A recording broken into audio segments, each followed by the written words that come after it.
ఓట్లు వస్తున్నాయి అంటే లీడర్లు పాదయాత్రలు చేస్తుంటారు. పబ్లిక్ లో తిరిగి సమస్యలు తెలుసుకుంటానికి ప్రతిపక్షాలు పోతే అధికారంలో ఉన్నోళ్ళు ఏమేం చేసిండ్రో చెప్పుకుంటానికి పోతారు. అట్లనే పబ్లిక్ సుతా పాదయాత్రలు చేస్తుంటారు గుళ్ళు గోపురాలకు. మొన్న చూడలేదా, ఉగాది సంబురాలకు శ్రీశైలానికి కర్ణాటక నుంచి వేల మంది భక్తులు నడుచుకుంటూ పోయినరు. అయితే ఇప్పుడు ఓసారి కూడా కాళ్ళకు పని చెప్పిండు. అట్లాని లీడర్ కాదు, మన లెక్క కామన్ మ్యాన్ కాదు. ఇంతకు ఎవలంటే అద్దమ్మ రాత్రి రామనామ జపం చేసుకుంటా పాదయాత్ర చేస్తున్నది ఎవలో ఎరికే కదా, అనంత్ అంబానీ సారు. తోపు శ్రీమంతుడు, Reliance company owner Mukesh Ambani sir కొడుకు.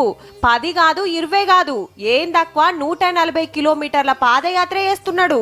ఆల్రెడీ 5 వద్దులైంది గుజరాత్ రాష్ట్రం జామ్నగర్ లా ఇంటికెంచి బయలెల్లి. ఇంతకు ఏడు దాకా పోతుండంటే ద్వారకకు. हमें हमना पदयात्रा में 5 दिवस थी, 4 दिवस में पहुंची जसो. ఈ 10వ తారీఖు సారు పుట్టినరోజు. గా దినం శ్రీకృష్ణుని దర్శించుకోవాలని కాయిషు. అది సుత పాదయాత్రకు వస్తాని గిట్ల మొక్కుకున్నాడట. ఇంత బలగం తోటి, ఇంత సెక్యూరిటీ తోటి పొద్దాక నడుస్తే ట్రాఫిక్ జామ్ అవుతుందని రాత్రి పుట్ట పోతాండు. అయినా గిన సెల్ఫీలకు ఎట్లెగబడ్డారో.